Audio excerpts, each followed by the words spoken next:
All right, rock and roll. Happy Wednesday, everybody. Throw down in chat over in Discord if you can hear me all right. I should be coming through loud and clear on X. This is our weekly Tech AMA with Dr. K.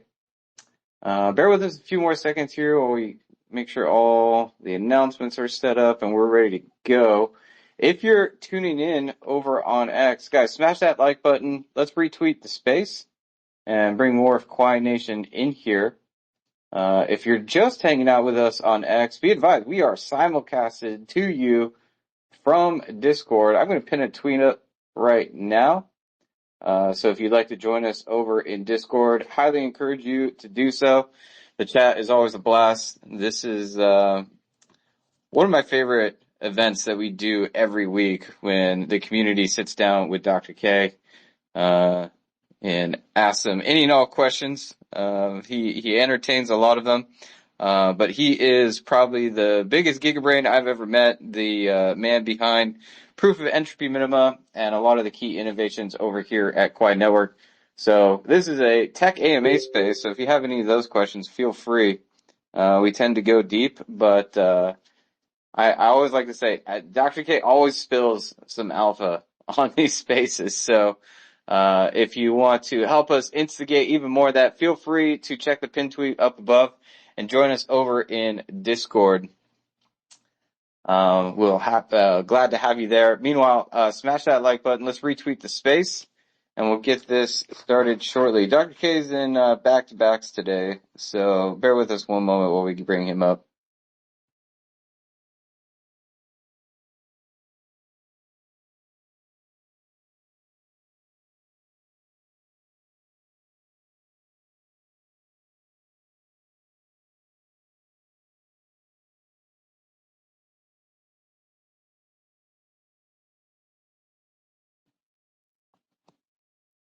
All right. Ethereum. Yeah, I told you guys. I've been telling you guys for a few days now. February is going to be a great month. We've had a number of announcements come out recently that I know the community has been looking forward to. So just to catch anybody else up who's missed them, Kraken officially announced the integration work on Quai Network has begun. So I know y'all were super excited for that. And then it looks like Change Hero is teasing something. So keep your eyes peeled for more news on that. Hey, Dr. K, how you doing? Yeah, no, change here is great, man. Oh, 100%. Huge unlock in for those of you who have Tangent wallets as well. I believe Change Hero is baked into Tangent Wallet. So if you're a regular Tangent Wallet user, you should be able to swap into Change here Quai. is used like probably 100 times. Oh, nice. Heck yeah. Yeah, I learned recently they've been around the block for a while. They're probably one of the biggest swaps out there, so that's huge. Yeah, I mean other swaps. there are swap services, but um, I've seen people have issues with other ones. I'll put it that way. Yeah. Not saying you always have issues, but I've heard um, some like Changely will like take your money and then they'll be like, "Hey, you need a KYC." Oh, Like geez. after they take your money, and then they don't give it back. Oh, geez. So, I've just heard stories. It hasn't happened to me, but I've also used Changely without issue. It's just, like I said, I've never seen a ton of complaints about Change here, and I've never experienced any issues with myself. So that's all I can say. But Heck yeah. yeah, Yeah, we're excited for it. Like I was telling the audience before you joined, we were teasing a lot of updates coming this week and onward into February. I know we got a lot cooking behind the scenes across the entire board, but anything else you want to mention to get us started today? How you doing? yeah, doing all right here. I'm gonna get my suit on and take this one at the pool, man. There you go. I also have to, thank you for joining the live stream yesterday. That was a fun time. I think, we kind of goaded you into tuning in with the DeFi Llama chat, but had a lot of fun. Some of the folks in the audience got to tune into that and enjoyed that as well. So thank you for spending some time on the live stream yesterday with us. Yeah, we'll definitely be doing more of those. Definitely be doing more of those. We asked you, guys, it's recorded and up on my profile. So if you're curious what we talked about, it was all across the board from physics to time travel to philosophy and, some thoughts on the conversation with Jordan Hall. So go check that out, folks. But we already got a bunch of questions rolling through in chat here. So are you ready? You ready to dive in? You got your towel or you got the pool yet? Working on it. Not quite there yet. Okay. All right. Well, I'll definitely call it out when it sounds like you're at the pool. But appreciations to everybody who tuned in. This is our weekly Tech AMA with Dr. K. Like I said before, if you're hanging out with us on X, we are simulcasted to you from Discord. So check the pinned tweet up above and join us over in Discord if you want to ask your questions directly. Otherwise, guys, feel free to drop any and all questions you have over on X as well. And we'll reserve some time in the back half to get to those. Yeah, let's dive in. Another, brief appreciation for Kishore and our ambassadors for collecting some of these questions from the community. We got a lot to get through here today. So be sure to join and get your questions asked sooner rather than later. Appreciate you guys. We'll dive in with the first one. Kishore's collected from the community. Louis Rivera says, how can we approach ordinals on Quai Network? Any tooling possibly soon? Oh, this was asked previously. I think Jonathan addressed this. I need to explore this. There's no way to do ordinals in the sense of ordinals construction on Quai. So, Quai is EVM compatible. So, if you're going to make ordinals, i.e. NFTs, you just do that using the EVM. And the Chi ledger is specifically designed to not allow you to have extra data that's useful. So, you're not going to be able to do ordinals on Chi. Okay. At least, hopefully by design. No one can figure out how to do that. So, if you want to make NFTs, do the EVM. Okay. Yeah. So clear distinction there. Ordinals are NFTs on a UTXO ledger, and not advised to try to do that on Quai. Doesn't seem to be possible. Well, I don't think it's possible to do the exact portable ordinals to Quai. Got it. But if you want to do NFTs, that all day in EVM. Heck yeah. I think it was Monday. We got a similar question, and we brought up the CryptoPunks project, which is like, I think they actually encode the image onto the chain. And I think that's totally possible. So if you want to see how to do that, check out CryptoPunks. But yeah, great question.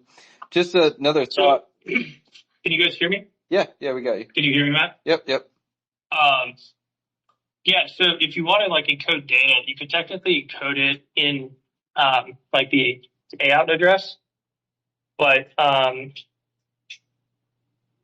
that means like whatever you're doing is unspendable, right? And then with Chi, if you're doing it in a if you're doing it in a chain spend quantity, it will have a temporary life on the chain. Because it's not spendable. You went mute. Not only would it not be.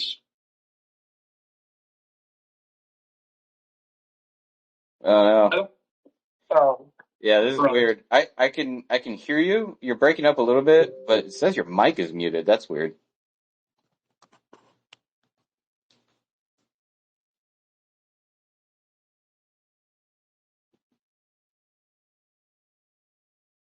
Stand by, folks.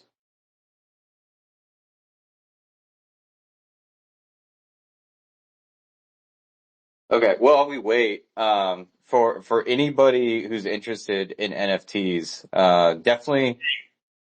I got rugged for a second there. Yeah, no sweat. I was just, rounding the thought process on NFTs.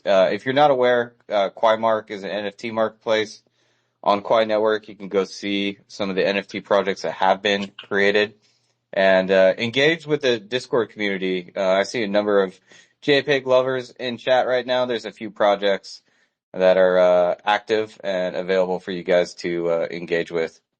You were talking about, We encoding. should make a revolution in NFTs. I'm going to call it NFTs. Like EASE or EEZ? No, NFPs. So Oh, it's going to be, NFTs. so instead of non-fungible tokens, it's going to be non-fungible PNGs because they can scale unlike JPEGs. I like it. It'll be a revolution in the NFT space. NFPs. NFTs. NFTs. That makes more sense. Frankly, there should be an NFP standard. Okay, rock on. Sorry, Dr. K. I'm obviously being a little bit funny here, but Sure. Well, I mean, I'll just say it makes sense to me. NFTs have a variety of use cases, but NFPs are quite specific. yeah, lossless There you compression, baby. Let's go. There you go. So to round out what you were saying before we lost you for a second, you were. Sorry, is that PNGs or is that an SVG? SVGs are lossless. Yeah, PNG. Yeah. So we should do SVGs, I think. Okay. NFSs, I guess. Doesn't roll off the tongue as much, though. Right. Well, and they compress better, so you could probably bake a bunch of cool stuff on chain with SVGs. Yeah. Man, why haven't we seen that? I'm curious now. Oh man. People might have done it because a lot of people don't actually put them on chain, right? They put them on a server somewhere. Yeah, IPFS is the standard. Well, some people just put them on servers. Yeah. Yeah, I think the Nike Rex project did that and failed miserably. It had a resurgence recently, but I digress. I want to double tap what you said before we lost you, just talking about ordinals on Chi. Basically, if I got it correctly, you said you can encode some data on Chi, but it creates an unspendable UTXO, which will get. Yeah, the only data field you have in Chi is the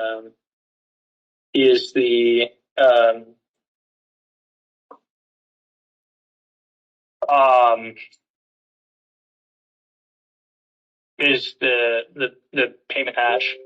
So like whatever your encumbrance is arbitrary. So you could technically encode something in that, but if you encode something in that, it's not going to be a valid like resolution of key on curve. So it's therefore not going to be spendable, right? Yeah. Which means you can't. But that's fine too. Like, but the thing is, maybe there's even applications there where, people can, create messages, right? And they're temporary, and messages don't need to live permanently. So there are applications that could be built to transmit data using Qi. They just wouldn't have permanence unless you want to make it economically more expensive, which you could also do. But if you want it to be permanent, then your message is going to be a Qi, right? And you're going to be paying a Qi per 20 bytes or something. Got it. To just keep transferring it. No.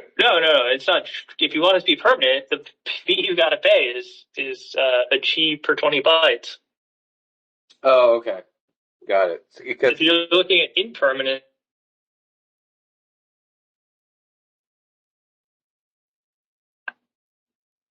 right? We lost you again for a second. So I want to be clear on like what gets pruned. It's impermanent. You can pay a chit for 20 bytes. Okay, there we go. Chits get pruned. A single Qi does not. Correct. Got it. Okay.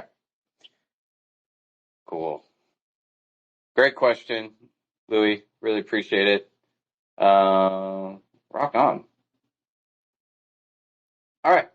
Sorry, I lost my train of thought. Moving on. Patrick asked about Anarcho-Poco.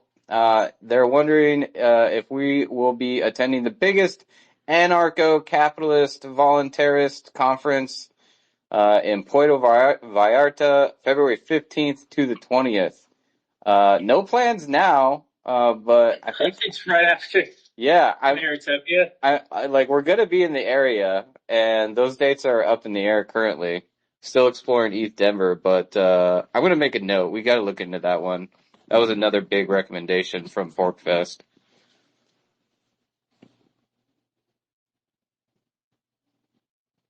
Have you thought about it all? Beach, though. I don't know if I need to go for Puerto Vallarta. I'm gonna make a note. Maybe we'll see. Potentially. Traveling's a bitch, though. I hate traveling. As I get older, the less I like it. Oh man, I was over it a long time ago, but it can still be fun. Yeah, that would be a cool one. No, it's straight work, man. It's just work at this point. Right. I mean, I wouldn't mind traveling if it's like, hey, we're going to like Patagonia to go hiking. I do that. Right. And if somebody else handled all the logistics, like, It's like, let's go hang out in the city, like, after getting on a flight for 20 hours. It's not that much fun. no. Nope. Good suggestion though, Patrick. Completely forgot about that one. I'm definitely gonna start doing some research. Nice. Patrick also asks, they say Thorchain went away from their core product and got into loans. And I remember JP Thor saying in an interview, Thorchain has already won. And several months after that, the lending product ended up failing and the unit price went down a lot. Is there a risk with Quai Network going away from the core product and getting into SOAP, getting overconfident, and then it fails somehow and ends up hurting unit price? No. SOAP is only a positive thing in the system. Easy enough. You want to any path, in any time, in any situation, SOAP is net positive. Yeah. Sounds like Patrick might be missing some context there. So maybe we just like briefly touch on the economic flywheel and how that influences unit price. Yeah. Basically, miners sell tokens every day in proof of work systems to cover their costs. That creates downward price pressure. And if you don't have more net new buyers every day than you're emitting, your price goes down. So you're trying to grow the system faster than the miners are basically pushing the price down, which is pretty hard to do, especially these days. So basically what SOAP does is it says, hey, there's all these other chains that have this capital and hash rate, and their hash is compatible with our system. So if we merge mine with them, we can secure our system and use their token to offset that cost. So do we want to like offset our security costs or not offset our security costs? Like that is the question of SOAP. And like obviously you want to offset your security costs. Right. So in no situation is SOAP negative. Rock on. Thanks for expanding on that, Dr. K. And in many situations, if the price is increasing, it actually creates deflation in the system. Right. Where the total number of tokens are actually in circulation or decreasing. Right. So it actually creates upward pressure on price. So it's not just it removes downward pressure, it actually creates upward pressure. So that sounds good. And then if it's creating upward pressure, it's increasing the hash rate. If it increases the hash rate, it's creating more subsidy, which is creating more upward pressure. So everything about SOAP is positive. Yeah. In like multiple domains, every way you look at it. You get more security for less cost. It's going to enable us to create interfaces to all of the proof of work blockchains, so that Quai kind of becomes a hub where you can wrap and trade different assets. It creates better diffusion characteristics in the monetary policy so that over time you're going to have a much better Gini coefficient than you could possibly have had in a normal proof of work setting. It's better than merge mining because it forces value to accrue to Quai, not get split or taken out of Quai. The only negative is that it was hard to implement, but that's already been done, so it's fine. Nice. Thanks for expanding on that, Dr. K. I was also going to double tap, increasing security and that diffusion you mentioned. For those of us who aren't familiar with the Gini coefficient, the positive sum here is that more people will have a more equal share of the total supply. Rock on. Yeah. Well, it's just a fair way to create distribution in tokens. Right. Because it forces velocity. And that's another advantage of SOAP, is that it creates velocity in Quai. Right. Right? So SOAP guarantees a certain amount of volume every day in Quai. Right. So every aspect of SOAP is strictly positive. Boom boom.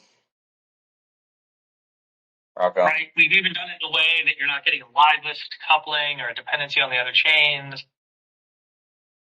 So if somebody knows a negative externality or a negative characteristic, let me know, because I don't know what it is.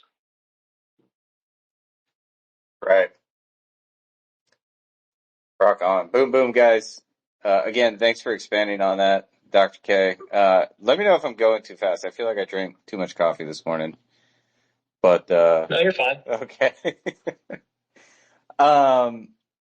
Moving on, got another question about DeFi here.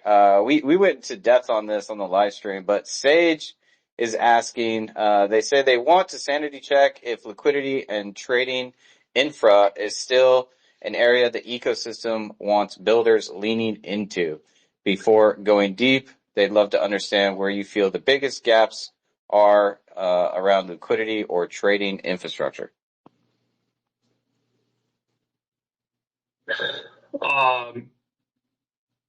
That's a pretty broad question. Obviously, yes, trading infrastructure and liquidity is good. So, there are kind of announcements coming on that front. So, right. I don't know. Have we said anything about the bridge? Yeah, Symbiosis announcement went out. Okay, so we have announced that. Yeah, so Symbiosis is going to be complete, and there's going to be pools on both ETH and Base. So that's obviously liquidity. Right. The Kraken announcement is there's going to be liquidity by adding them as a U.S. accessible centralized exchange. There's also another announcement coming. Did we tease the other one? Change Hero? Yep. I think we talked about that. Yeah. So Change Hero should either be live this week or next. So, there's a lot going on that side. The downstream of the pools, there's potentially going to be more exchange listings. So, yeah. It's moving. But, yeah, no, liquidity and trading is important. So, as I will give as generic an answer as the question, which is yes, it's important, and we would like more of it. Okay. Rock on. One thing I want to add is you have spoken to the community about exploring stable pairs with Rapchi and Quai.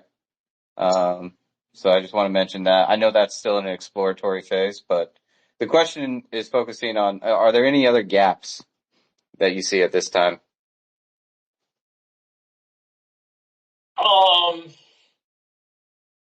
Yeah, we have a bunch of new primitives, right? And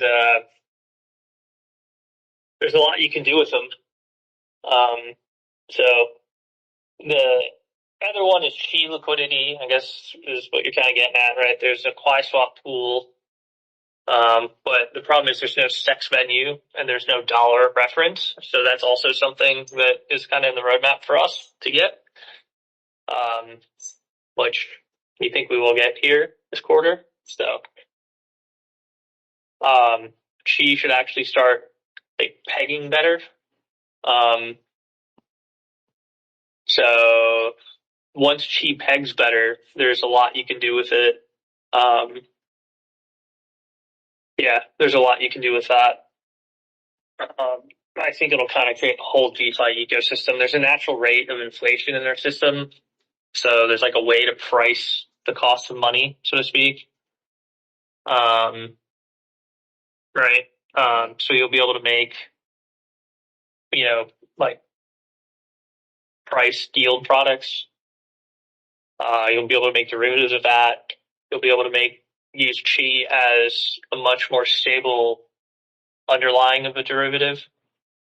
So like that in and of itself opens up a ton, to be honest with you. Right.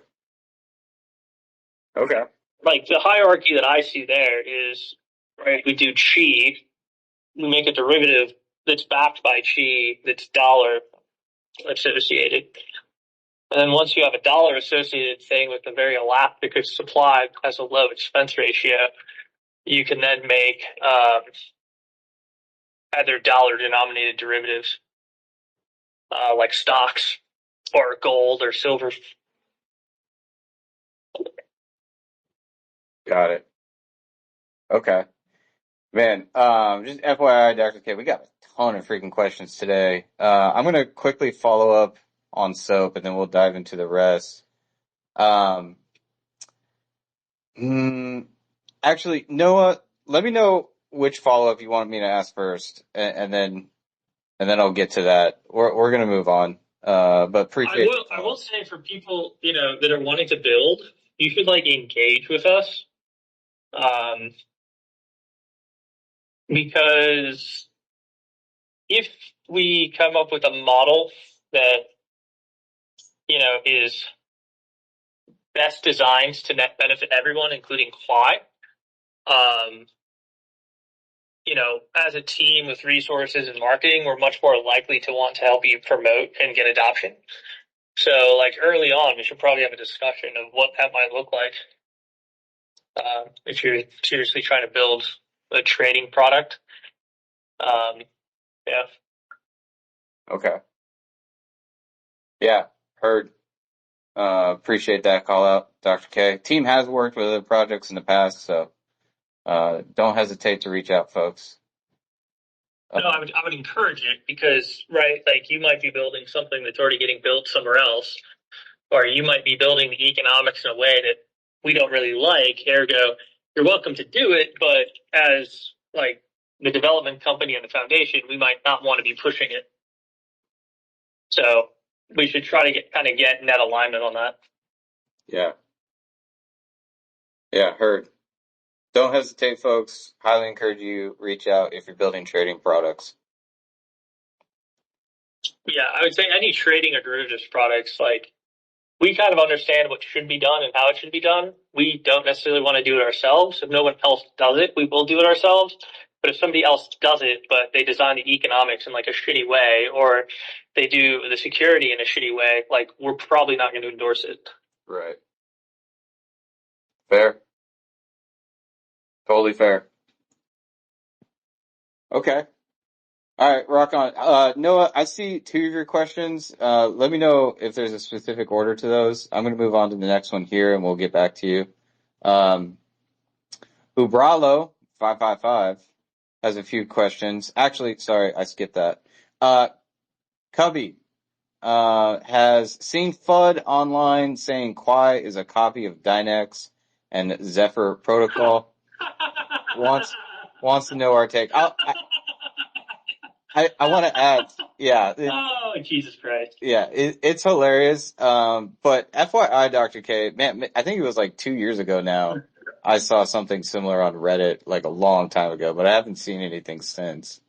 So it's interesting. Yeah, I mean, just look at the code base. You can see the origin of like where it came from and what it is and who wrote it. There's nothing associated between Quai and Dynex. Yeah. 0. I mean, just the consensus Both mechanism. in code and just architecturally. Yeah. Hilarious. Okay. Glad we got that take, Dr. K. Yeah. Cubby, it's pretty easy to see. Let us know if you have any follow-ups there. Yeah, I mean, you can literally, like, you know, yeah, you can debunk that in under 2 minutes. Yeah. Okay. We'll move on then. Pretty easy question there. Ubralo is asking, how does Stratum X handle orphaned or uncle blocks compared to pool accounting?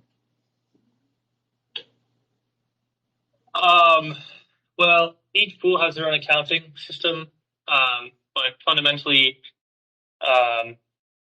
you have uncles, right?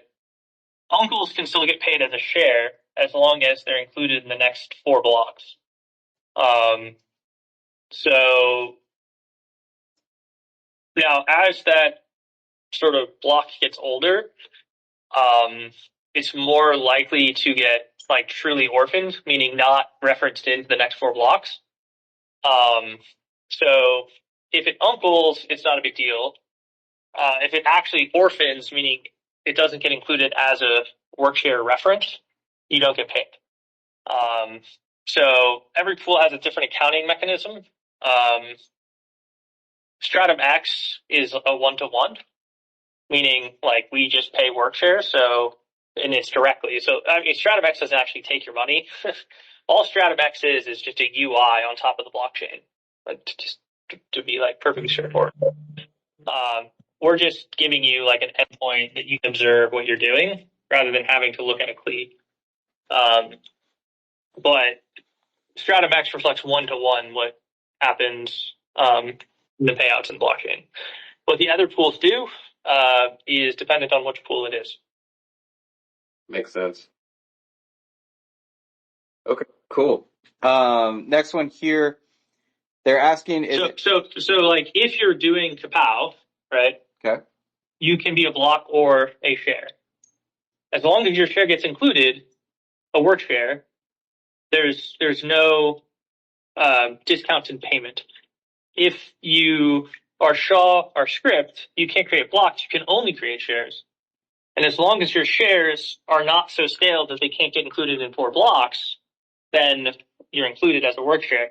If it's more than 4 blocks, you're like a truly orphaned share or block. Got it.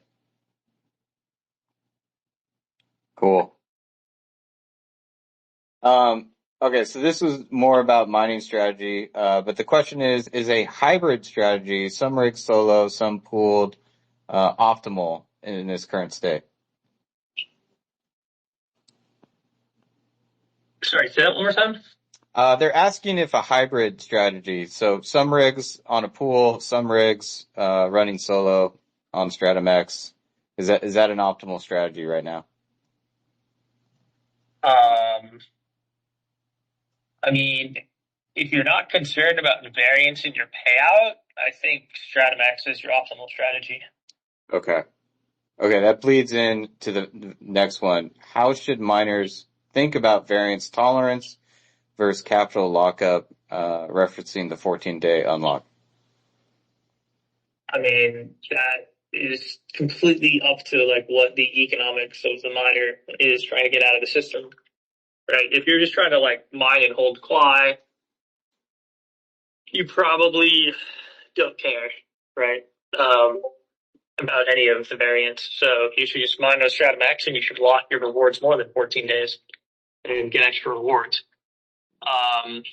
If you're, concerned about covering capital costs, it depends how much liquid capital you have, which would like dictate your variance requirements. Right. I don't know if, any miner who's like a hobbyist really has like strict variance limitations relative to the variance that would exist in Stratum X, meaning they have monthly bills. So having daily variance probably doesn't matter, would be my guess for most people. Now, if you're like a super large pool and you have daily bills, then the variance becomes more important. But at the same time, if you're a super large pool, that means your variance is going to be lower anyway. So in all cases, unless you're under very, very tight like capital flow requirements, I don't think the variance in any situation is actually meaningful. Okay. Appreciate you walking through that. Definitely a lot of new miners joining the community. So guys, if you want to learn more, Right. So like guys, right? So like you have like your electric bill and you're like, yes, I want to offset, make sure that I'm paying the excess of my electric bills that I'm getting from my miners. And maybe that a couple $100 a month. So unless your budget relative to the variance of a month of income is such that like you don't have that couple $100, if you don't immediately see the extra 50 in revenue, unless that's the case, then like the variance doesn't matter. So I think for most people in most operations, the variance here just like doesn't even come into play. right. Right. Like people aren't that tight on the float, right? Yeah. And if you are, that's a problem you probably need to solve first. Well, then you go to a pool. Yeah. But to be fair, like if you're that tight, yeah, you probably shouldn't even be mining. Like, what are we talking about? Yeah. You should probably use that money for something else. Yeah.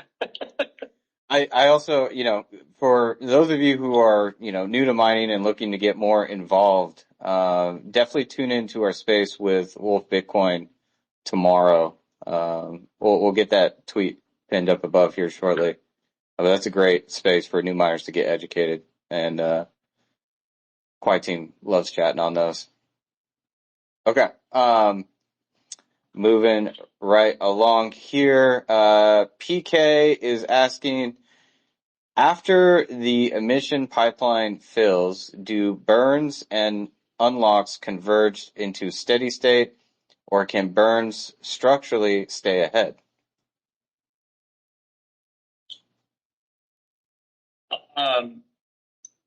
Yeah. So I mean, if Quai price hash efficiency is in steady state, there's basically like slippage on the buybacks, but the slippage on the buybacks, it looks like, you know, say it's like 5% in equilibrium. So instead of having to pay 95% of the, security budget every day, you're paying 5% of it. Sounds good to me. Yeah. Cool. PK's got some pretty good questions here. A lot of other folks are thinking about the total addressable market with SOAP. They say when you reference Bitcoin's 50 million a day in emissions, what realistically limits how much Quai can absorb?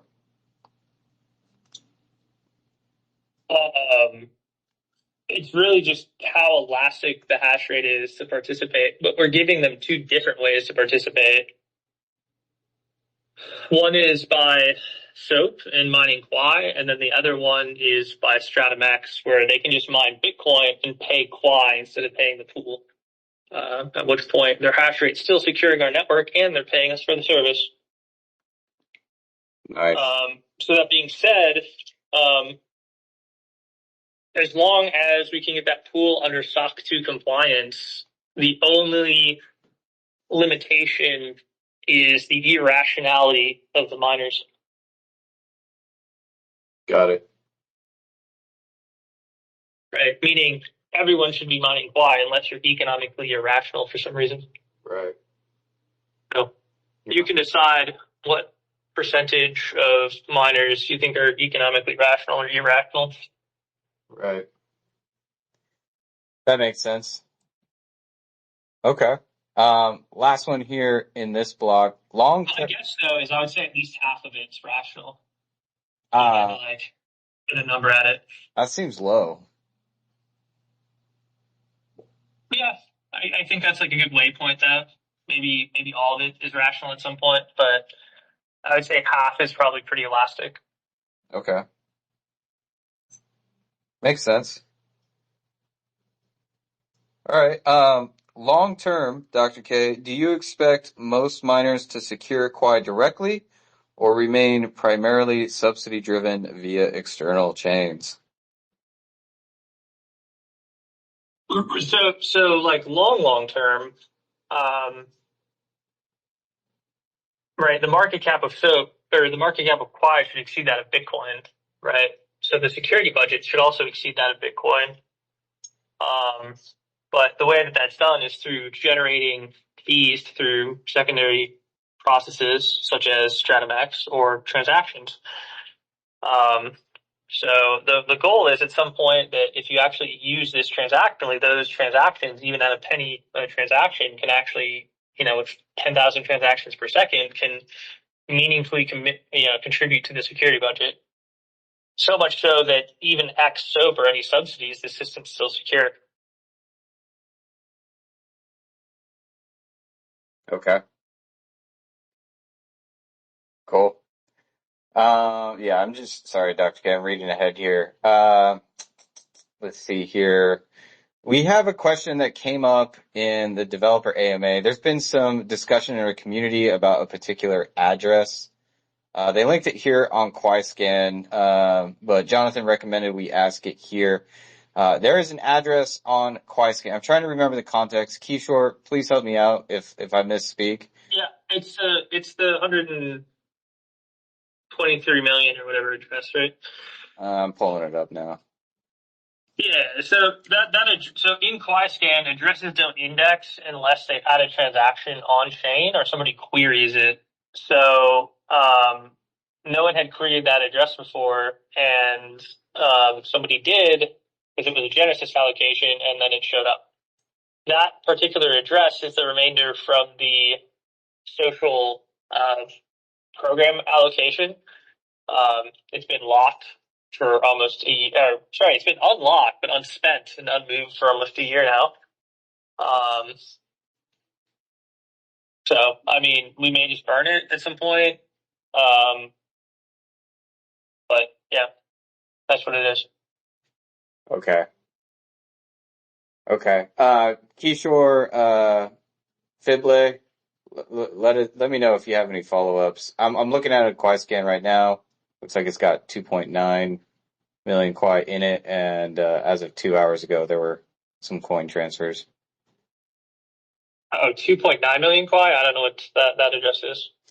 Yeah, I think the community was speculating this is a market maker, but Yeah, no, there are market making accounts, like for sure. There's at least 3 bots or market makers that we know of that we've identified that go cross between the different exchanges.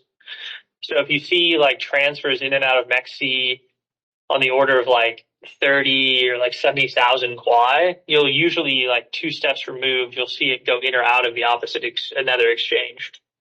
And that's just rebalancing cross exchange. okay. All right. I can't follow that based on what I'm seeing on QuaiScan right now, so I'm just gonna tag you, Dr. K, here in chat, and maybe we can follow up. We got a lot of questions to get to, but shout out to the community, diving deep. Love to see it. All right, let me find my spot again. Achilles has a good question here.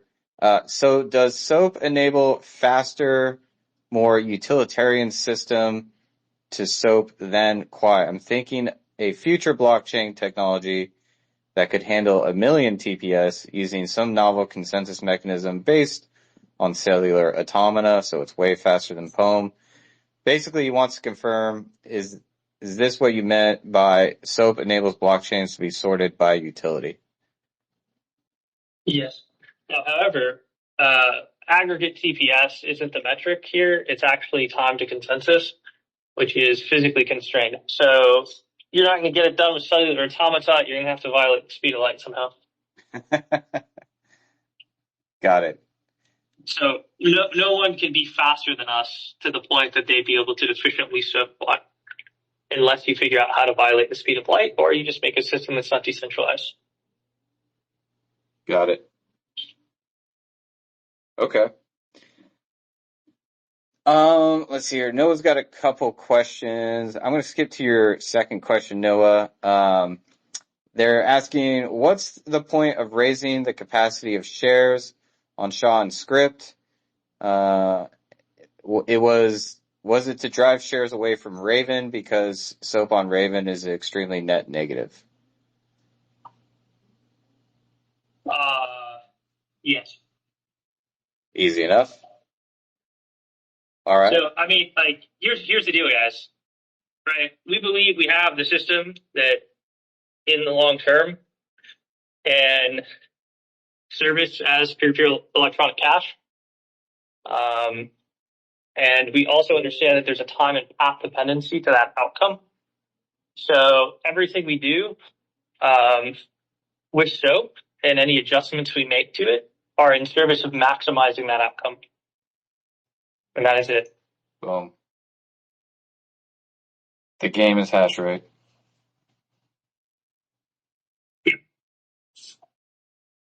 We're playing a strategic game to take over all the world's money and all the world's hash rate, and we're going to play that game as hard as we can.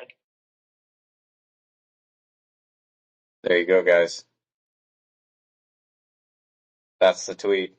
So, Nice. Okay. Moving right along. Noah's next question here. On this trajectory, is there going to be a point where total unlocks is greater than total buybacks post-SOAP? sorry, say that one again? On this trajectory, is there going to be a point where total unlocks is greater than total buybacks?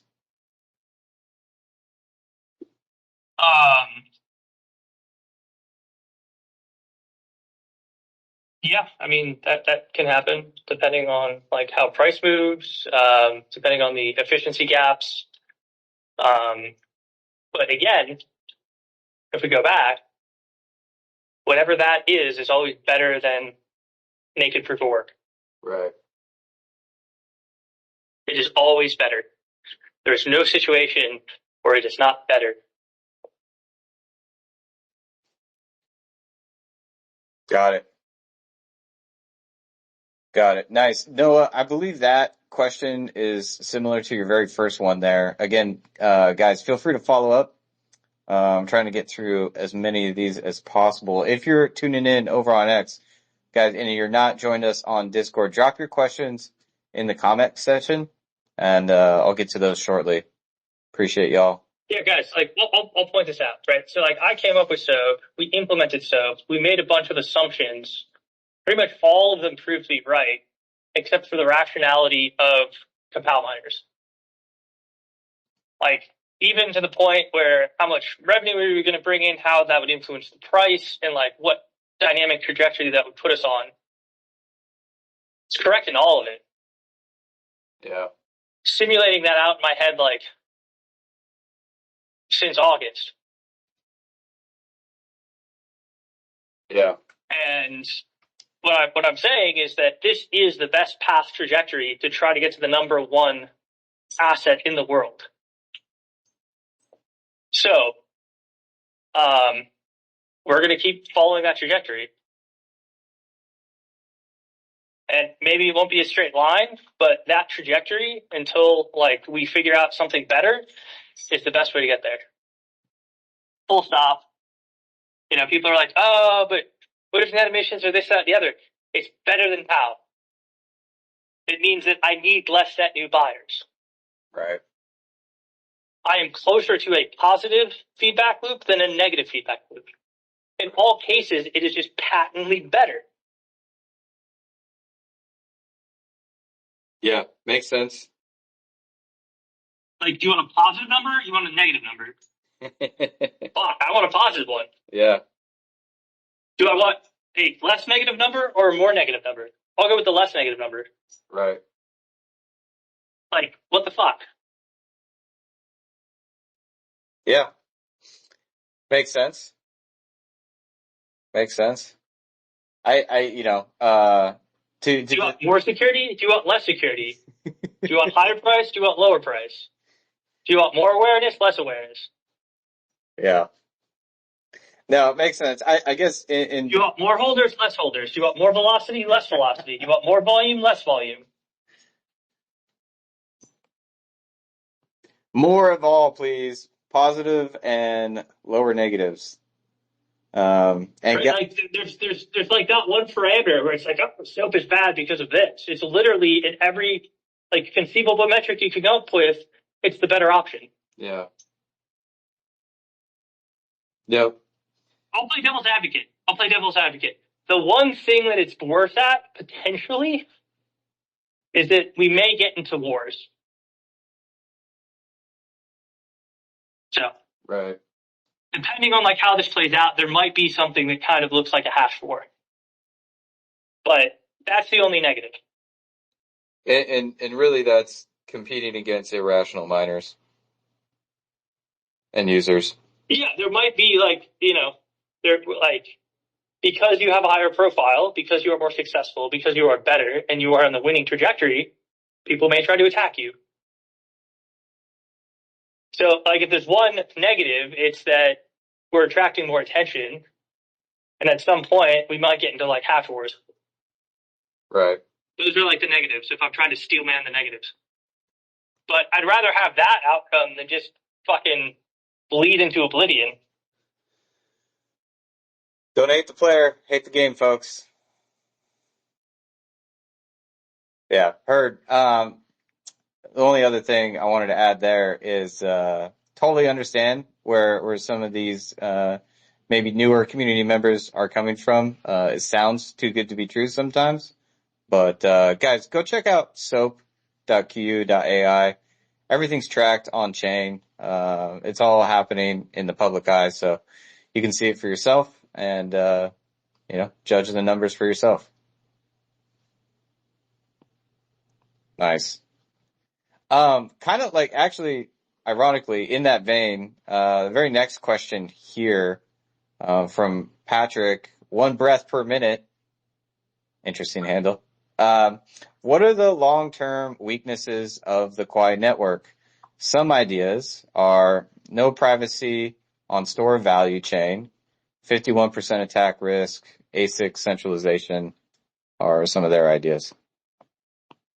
Yeah, so privacy is doable to whatever degree has already been shown or possible on the store value chain using the EVM. So that's going to get you something similar to Zcash or Tornado. Feel free to use it. The 51% attack, having the greatest amount of diversities, some of which are also ASICs, and having 3 algos with 3 different types of hardware that keeps the hash rate amongst a greater set of participants and pools actually probably will ultimately giving us the best Nakamoto coefficient of anything out there. So every characteristic is good. Y has work shares, and it also now has Stratum X. So there's actually 0 reason to ever use a pool at all. So that's good. The last one was what? ASIC centralization. Yeah, so that, is not ideal, but at the same time, the path to success may require periods where the outcomes are not perfect, but the aggregate as a whole creates the most value. So ASICs do have the centralizing tendency, but they also effectively create a form of stake, which actually makes the system more resilient to a 51% attack. So ASICs, though, have issues presently in the supply chain, are not strictly only a bad influence. There's actually positive aspects to ASICs and proof of work. Got it. Nice. I want to highlight something you said with the 51% attack. Guys, Dr. K said it, but in order to 51% attack this network now, you need 51% of 3 separate hardware classes. Yeah, that's right. Boom. And then honestly, like, for me, it looks like, there are actually more. Like, you could come in with the fucking donkey dick of Shaw. You could come in with, an exahash. You can't attack the system. Doesn't matter. I haven't heard that word in years. And I also wanted to add, it feels like you could have 99% of the Shaw hash rate, and you wouldn't be able to attack the system. What's a donkey dick? Is that 51% or is that 70%? Just a lot. Colorful word for a lot. Something really big. Yeah, and would you agree, Dr. K, that we actually see more ASIC manufactured today than we have historically? So I'm feeling good about that one as well. I mean, I'll actually argue there's more ASIC manufacturers than there are GPU manufacturers now. Boom. Truth. Cool. Right? Like, I can name 3 off the top of my head. I know that's not all of them. Right. Right? You got Avalon, Bitmain, and what's Miner? Right. I can't name 3 GPUs. Intel, AMD, NVIDIA. Oh, fuck you. Intel? Get out of here. My NUC is running There's not an a Intel single GPU. person that's ever buying anything using an Intel GPU. You're not mining with it. That's like the GPU that's on board the motherboard when you buy like a Celeron PC, man. Like, what are you talking about? Yeah, no, you're not mining with it. Fair. Okay. Right? Yeah. I mean, my phone has a GPU in it, It does. Broadcom makes GPUs. Okay. Yeah. No, that was fair. Yeah. You're only mining with 2 manufacturers right now. Yeah. Which is technically less than the ASICs now. To go against my point, obviously the use cases of the GPUs are great. Oh, I think we lost you.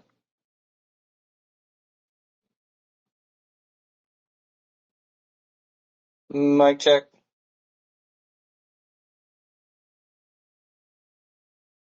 It's probably getting a phone call. Apple chips. Jonathan says Intel does produce real GPUs.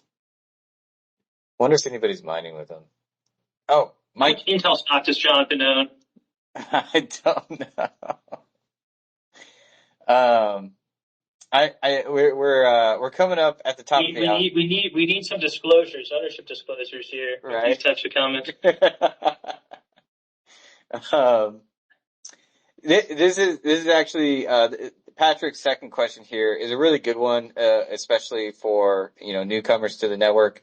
They say usually chains that are ASIC resistant pride themselves in being so. What brought about the fundamental change in ethos regarding being ASIC resistant network to embrace ASICs in the December 17th upgrade?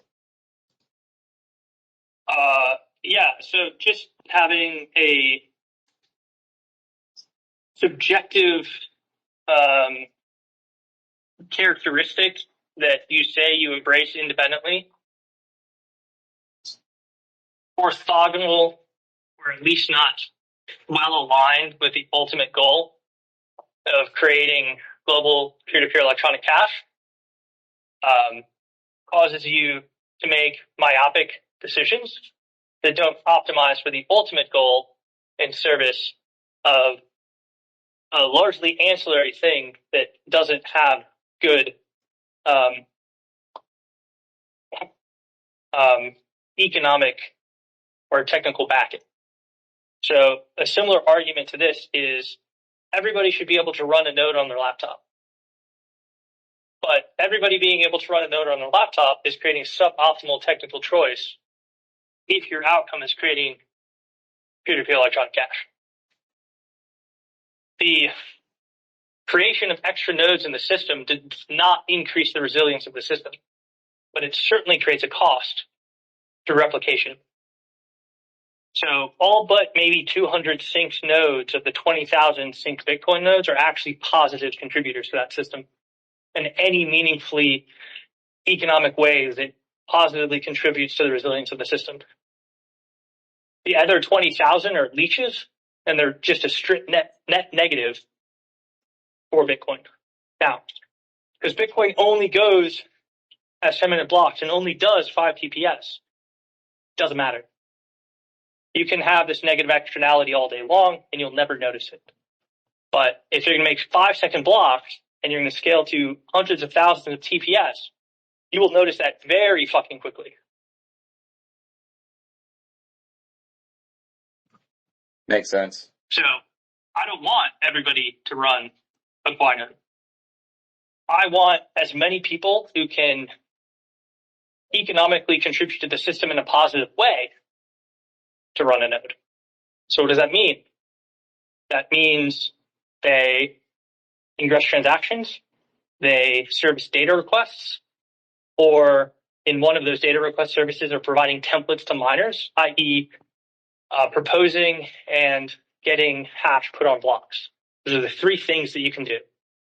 Transactions, data, hash. If you're not doing one of those 3 things, and you're not contributing economic value of those things back to the network as you're taking, in terms of your replication and bandwidth costs for the network and your time latency costs, like, I don't want you on the network. Yeah. You're a leech, not a seed. Right? So to marry yourself to one parameter in a highly multivariate system, if your goal is electronic peer-to-peer cash, is absolutely asinine.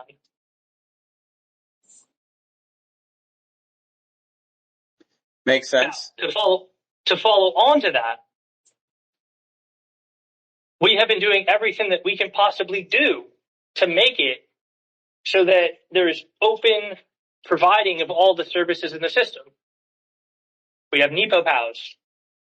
We're integrating Nepo POWs into the client, into the SDK, so that users can route their data requests to any node in the system and eventually have a mechanism for getting paid for it. Cool. So then you have a mechanism to get paid for providing data. There's already a mechanism in the system with how transactions are bundled and transmitted that creates an economic incentive for something that looks like a transaction broker. Cool. There's another way to get paid in the system. And then we have Stratum X, which allows nodes to service templates, which they'll ultimately get paid to do. So they're providing hash and getting paid for it. So we've not only thought about what is economically meaningful in the system, we've created the mechanisms for allowing people to realize profit from participating in the economically meaningful way and doing it so that it's not balkanized or has to be trusted. Oh. So yes, on the 0 or first order analysis of the system, you can come and you can say, you've violated the ethos of the decentralization related to GPUs. Cool. That was never my ethos. My ethos is independent, making the tool to allow free sovereign individuals in the digital age. That is my goal. And I realize that it's a highly multivariate system. So in the context of those variables, we are trying to create the optimal path to success. Boom. Jonathan says he doesn't own any Intel stock. Says fuck Intel. Too bad. He should have bought it like 6 months ago and then sell it today, man. Oh. Be up 5x.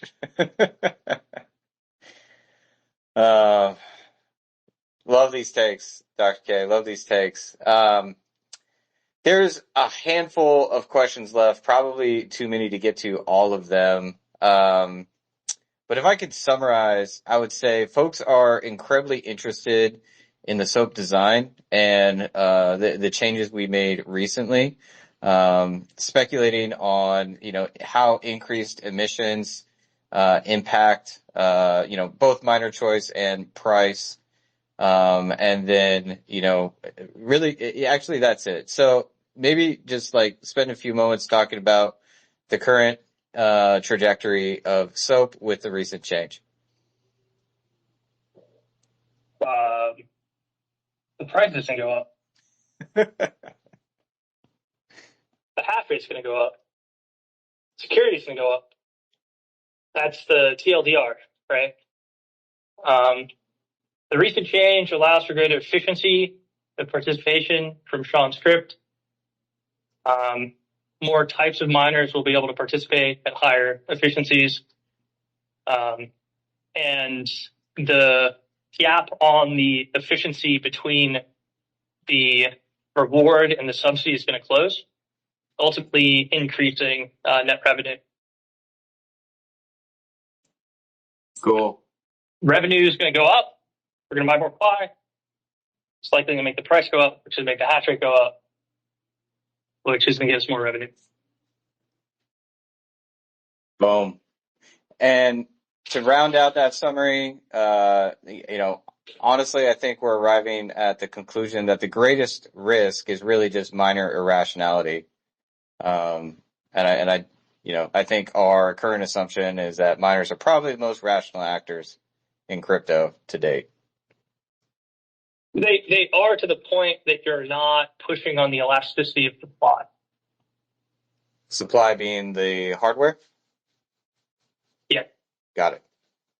So the issue that I think we're seeing within Kapow is the set of GPUs that mines crypto is a subset of the total GPUs, and the total GPU market does not have a high degree of awareness of the mining market. Therefore, we already represent like 65% of the available hash rate. Whoa. Okay. Okay, cool. So if that's the case, right, the issue isn't the concept of rationality. We know that their irrationality will arise at some point when you become a non-negligible part of the supply, and 50% is probably, a non-negligible portion. So that's what I think. I mean, this is projecting a little bit into a market dynamic that we don't fully understand. But we would anticipate when we become 50% of scripts, we might see the same problem. So we might have to adjust. And when we become 50% of Shaw, we might see the same problem. So we might have to adjust. Makes sense. I think Noah actually just nailed what might be a little confusing for some of our deeper thinkers here, or folks who are intimately familiar with the protocol. They say the update didn't seem to reduce shares of Kapow enough. Are there plans for further manual reduction? It shifts the dynamic, assuming elasticity in Shah's script. So we think that over the next few days, it will be adequate. Got it. Okay, cool. I think we nailed that point. Man, many appreciations to our community here. Noah, Ninja, Kishore, frankly, everybody who's digging into this. I see a number of you asking questions in the community and hashing it out in real time. It's a blast to actually watch, and I'm learning along with you. So can't thank you enough for that.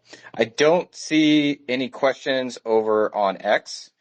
So I think that's it for today, Dr. K. Really appreciate the time. Again, thank you so much to the community for tuning in. Any final thoughts before we wrap it up?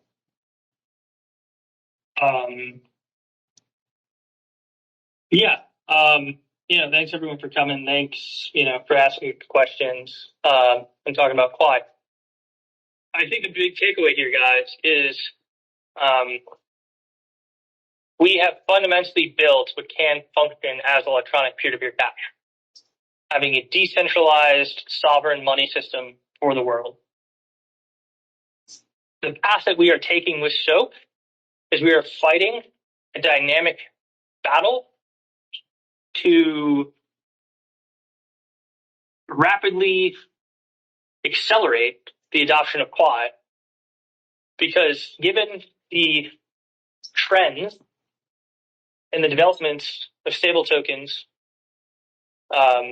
the co-opting of systems by TradFi, we do not have an infinite timeline to achieve this. So everything we're doing is in service of the goal, which is creating electronic P2P cash for the world. And we are going to respond as best we can and play that game as best we know how until we get there. Mic drop. The game is hash rate, ladies and gentlemen, and Pepe's. We believe it's a game of hash rate. That's the tweet. I agree, Dr. K. Appreciate everything the team is doing. Burning tons of it's hash rate and capital. Right. Hash rate is the underexplored mechanism for bootstrapping capital, but it's both. So, like, our goal is to suck those two resources into the system as